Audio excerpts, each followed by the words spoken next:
apabila ketemu salam, kalau diundang datang. Kemudian kalau dia minta nasihat, nasihati. Apabila dia bersin kemudian ucapkan alhamdulillah. Kalau enggak ya enggak usah dijawab. Dijawab alhamdulillah, jawab ya dijawab. Kemudian kalau dia sakit maka jenguk, dan kalau dia meninggal maka antarlah ya jenazahnya. Kemudian jadi kita disuruh melihat kondisi orang yang di bawah ya. Jadi jangan kita silo dalam kondisi orang yang di atas. Artinya dalam soal rezeki jangan lihat orang kaya, lihat orang miskin, karena jumlah orang miskin lebih banyak. Kenapa? Agar dia melihat orang yang kondisinya lebih dari di bawah kita itu agar menimbulkan rasa syukur. Rasa syukur kita kepada Allah Subhanahu wa taala, dan tidak pernah merasa bahwa Allah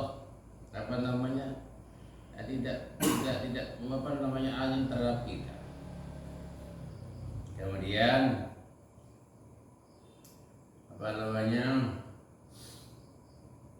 sebagus-bagus masalah adalah akhlak yang bagus. Kemudian dosa itu adalah apa yang ada dalam diri kita sendiri. Kemudian orang lain tidak boleh tahu, artinya hasad dan iri hati kan. Orang tahu kan malu kita, tapi kan kita aja yang terpikiran tidak ada kita sampai sesak darah kita mikir kakek dan orang. Yang ketiga kemarin sebenarnya kalau kita kumpul orang tiga, jangan bicara dua-duaan sebelum ada izin dari yang bersangkutan. Gitu. Kemudian tidak boleh kita ngangkat orang dari tempat duduknya, kemudian kita duduk di situ, itu udah adalah adab dalam pergaulan kita sehari-hari.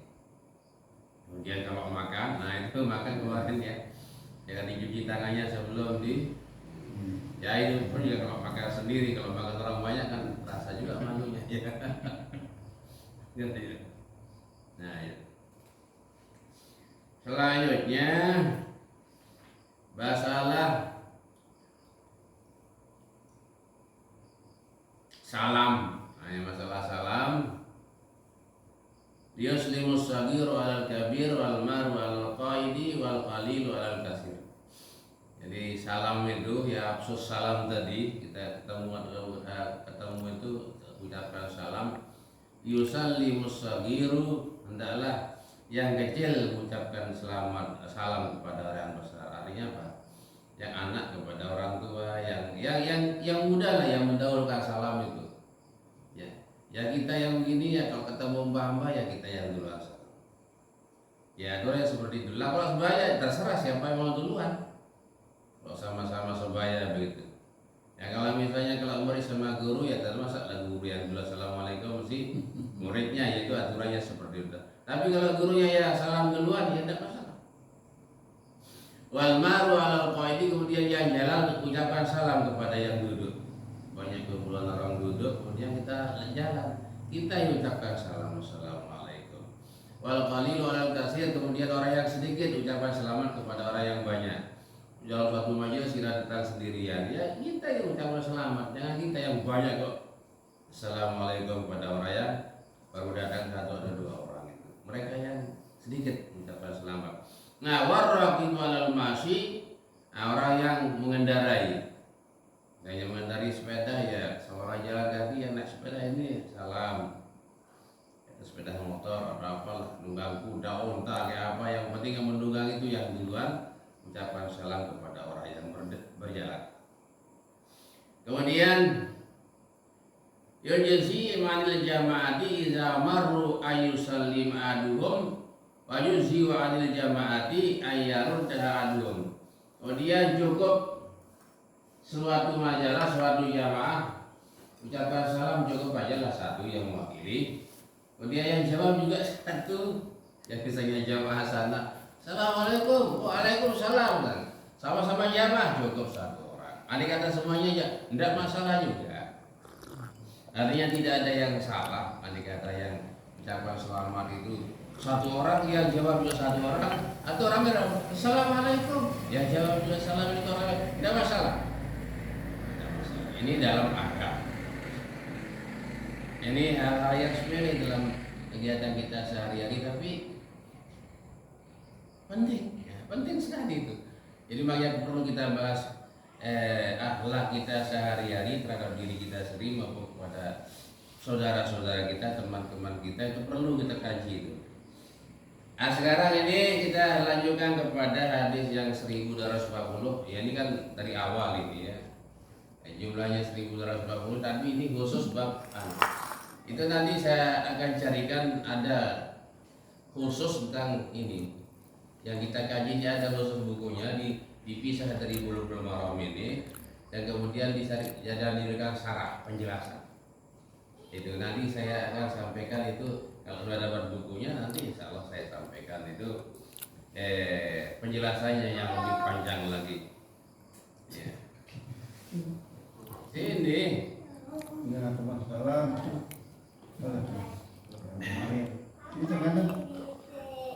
Kemudian dari Abu Hurairah, ini hadis dari Abu Hurairah, Rasulullah Sallallahu Alaihi Wasallam bersabda, La tad'ul Yahuda wan Nasara bisalam. Nah, orang Islam jangan mendahului ucapkan salam kepada orang Yahudi dan Nasrani. Ya. Wa iza lagi tubuhum bi tariq qad qarruhum ila adyafi. Jadi ini untuk ini tidak perlu diamalkan kalau hadis. Tidak apa untuk saat ini tidak usah diamalkan. Dan kalau kedua kita jalan kita pojokkan dia supaya ke pinggir-pinggir gede ya. Ini salah dalam toleransi kalau di Indonesia tidak bisa. Ini sekedar tahu saja ya. Jadi yang penting jangan mendahului salam.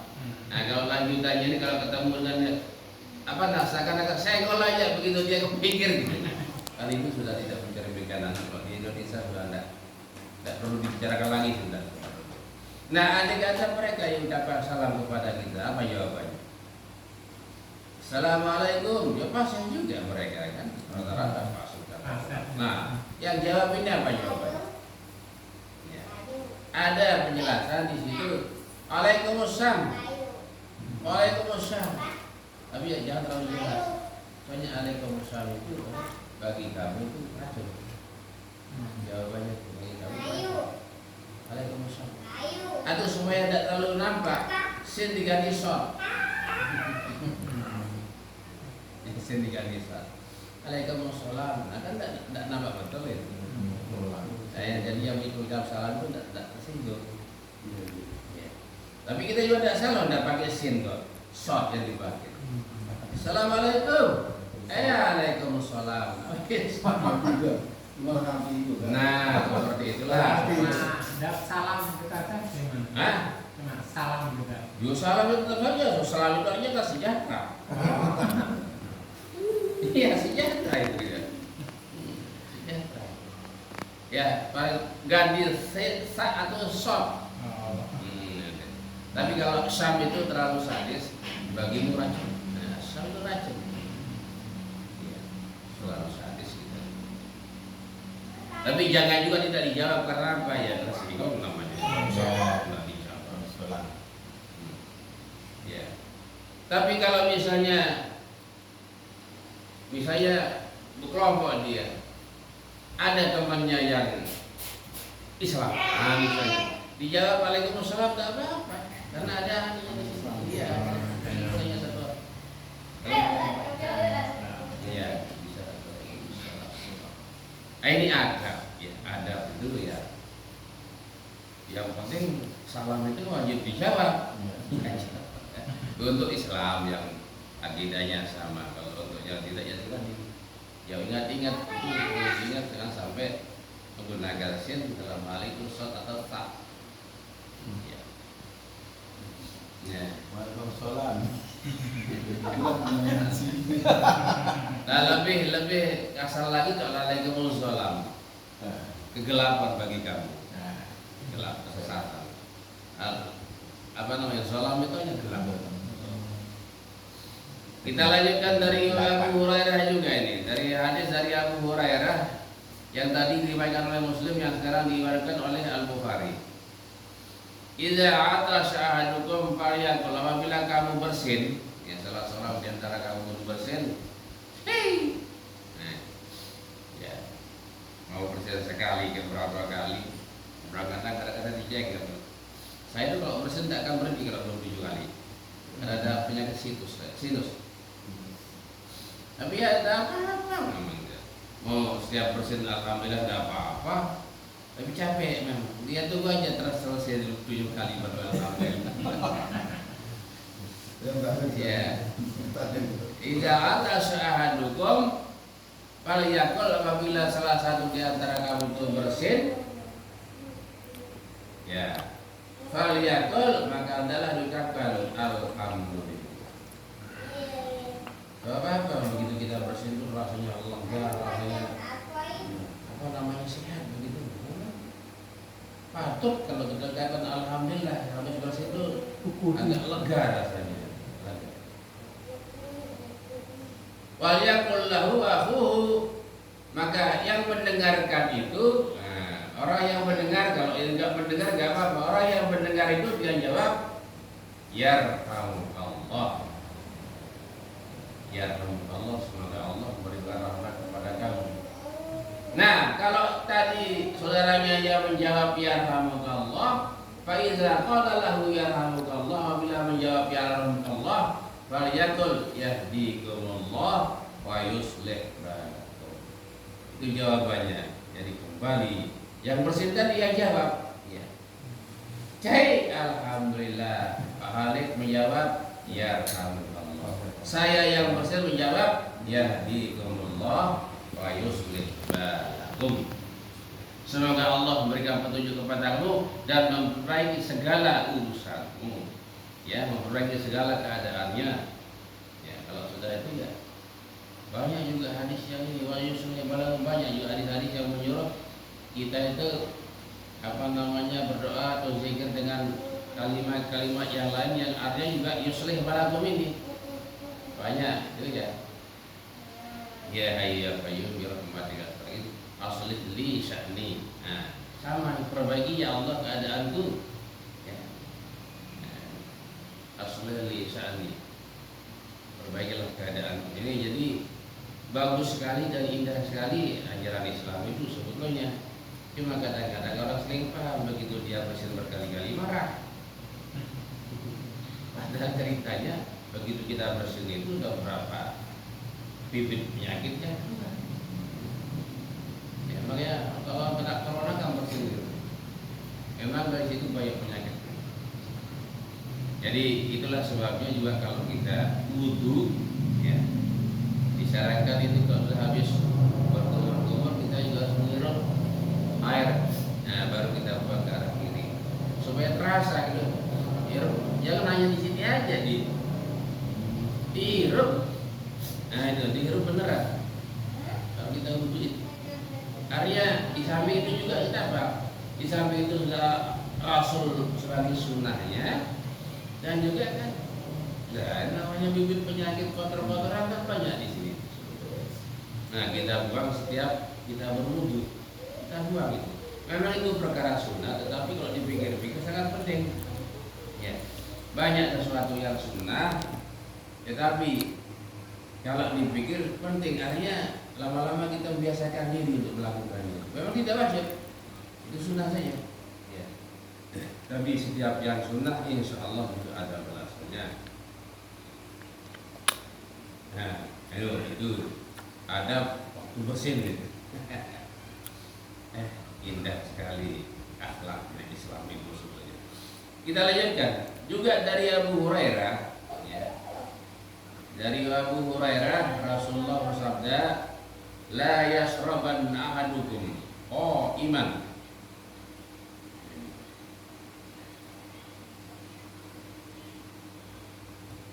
Jangan sekali-sekali ya. Ini kalau bentuknya seperti ini la yashrabanna. Kalau la yashrab saja mungkin biasa-biasa saja. La yashrabanna. Jangan sekali-sekali kamu ahadukum minkum salah satu di antara kamu, salah seorang di antara kamu atau siapa saja di antara kamu jangan minum iman berdiri. Jangan makan berdiri. ya kan? Minum berdiri. Maka kalau lihat tim Indonesia kalau main voli itu laki perempuan kalau pas dia minum mesti duduk. Itu contoh yang bagus. Di luar negeri di Bangladesh di Vietnam saya lihat dia kalau kita minum duduk dulu meskipun jongkok. Setelah jongkok itu sudah menunjukkan bahwa akhlak Islam itu bagus. Pernah saya baca sebuah artikel. Jadi apabila kita makan sambil berdiri itu, yang diserap oleh tubuh kita itu kolesterol. Kemudian yang lain kemana gitu? Ya, yang meneliti ya tidak tahu lah siapa yang meneliti. Kalau tidak salah saya punya bukunya dulu. Dan yang bisa diserap oleh tubuh kita itu pada saat kita makan dan minum berdiri hanya bahan apa? Yang bakal jadi kolesterol itu yang bisa diserap. Ya makanya dilarang. Jadi banyak apa namanya dalam Islam itu yang kelihatannya sepele, tetapi justru itu yang diteliti oleh orang luar. Seperti air begini kan, air biasa sama yang tidak. Bacakan Fatihah saja. Orang Jepang meneliti antara yang dibacakan Fatihah atau doa macam apa saja dibandingkan yang tidak. Lain kandungan energinya lain. Lah kenapa kok orang Islam tidak meneliti, tapi justru orang luar yang meneliti, dan setelah penelitiannya itu ketemu, ya masuk Islam. Gak pernah seorang profesor, saya kira seorang profesor baru-baru ini saya dengar itu, dia itu kerja di UNHCR bagian ini, urus ini migran apa? Migran itu kan. Migran yang dari mana-mana ke UNHCR ya. Jadi profesor ini melihat orang dari Afrika di mana-mana dia migran ke Eropa. Dalam kondisi seperti itu tidak ada yang cemburu katanya orang-orang. Pada kondisi hidupnya seperti itu di bawah tenda yang tidak jelas, di tempat-tempat lingkungan yang tidak menentu. Kalau dilihat dari situasinya kan sudah tidak layak lah bagi pengungsi itu. Nah, kalau dibilang kan tidak layak. Makanya tidak keras. Barangkali juga buang air sembarangan. Tapi si profesor itu bukan itu yang dilihat. Raut wajah mereka yang mengungsi itu tidak ada yang cemberut segala macam. Senang aja mereka. Maka dari situ kan, memang Islam itu indah katanya langsung dia masuk Islam. Lihat kondisi orang seperti itu, susahnya kalau dipandang dari mata orang kaya atau orang apalah. Ya mereka kan kelas-kelas hina gitu. Tapi si profesor itu bukan itu yang hina. Bagaimana mereka menghadapi hidupnya yang begitu susah dengan cerah ceria muka, tidak ada kelihatan susah mereka itu. Maka di situ disebutkan bahwa memang Islam itu ya banyak cerita-cerita lain yang diteliti oleh orang luar, banyak ceritanya itu. Sama dengan wudhu ini ya, anggota wudhu kita ini lain-lain lagi sama ya. Lah anggota wudhu kita kan dari zaman Nabi sampai kiamat nanti ya itu aja yang dibasuh. Ya tangan, berkumur, hirup ini air, langsung muka. Tidak berubah itu aja. Tapi ada orang dari Austria yang meneliti orang Islam kok duduknya itu aja. Ya nanti kalau dia maaf buang air atau kantong yang dibasuh ya itu juga. Ya itu juga yang dibasuh. Bukan istri itu lagi yang Kemudian si orang Austria ini pernah belajar ilmu akupunktur di Cina. Di Cina dia belajar ilmu akupunktur. Ternyata memang anggota wudhu yang dibasahi, yang dibasuh pada saat wudhu itu itulah pusat akupunktur kesehatan. Dalam di telinga ini. Makanya kalau bisa, kalau kita pas buka telinga itu agak dipijit-pijit gitu. Agak dipijit sedikit itu nah. Yang nanya sekitar oleh agak dipijit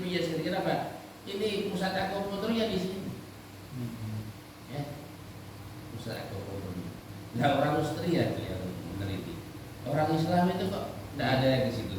Itulah namanya ilmu hikmah dalam Islam, yaitu sesuatu itu kan ada hikmahnya. Nah, tapi kita baru hanya ada hikmahnya. Tapi hikmah itu belum tidak kita ungkap. Apa hikmahnya? Belum kita ungkap. Nah, seperti juga itu. Lagi-lagi, tidak boleh menggunakan emas. Yang perempuan boleh. Itu juga ada sebagian. Ya tidak sembarangan Rasul. Tapi yang paling hebat, Rasulullah dari mana tahu? Dari mana tahu Rasulullah hal seperti itu tidak pernah belajar ilmu kesehatan? Ya gitu. Ya itulah Allah segala-galanya yang memimpin Rasul. Jadi segala-galanya tadi. Memang beliau beda dengan manusia lain. Ya, beda. Nah itu. Jadi supaya tahu makan minum jangan sampai berdiri. Ada tahu kita sudah. Ya. La yasraban ahadukum qa'iman, termasuk meskipun di sini tidak disebut dengan makan, tetapi minum aja disebut, tapi termasuk makan. Termasuk makan juga. Jangan sambil berdiri. Ya, tidak ada hukum yang tidak kecuali dalam keadaan darurat, kecuali lagi di situ. Kalau dalam kondisi darurat tidak apa, boleh, tidak apa-apa dalam kondisi darurat. Tapi daruratnya seperti apa? Kalau masih ada celah untuk duduk, misalkan duduk. Kalau masih ada celah. Ini diriwayatkan oleh Muslim, ya, diriwayatkan oleh Muslim, dan hadisnya, ya, kalau sudah namanya Bukhari Muslim, sahih. Kita lanjutkan dari Abu Hurairah juga ini. Memang Abu Hurairah banyak sahabat Nabi yang dekat. Sahabat Nabi yang dekat dalam peperangan juga ikut. Dari Abu Hurairah. Kemudian ini diriwayatkan oleh muttafaqun alaih Bukhari Muslim.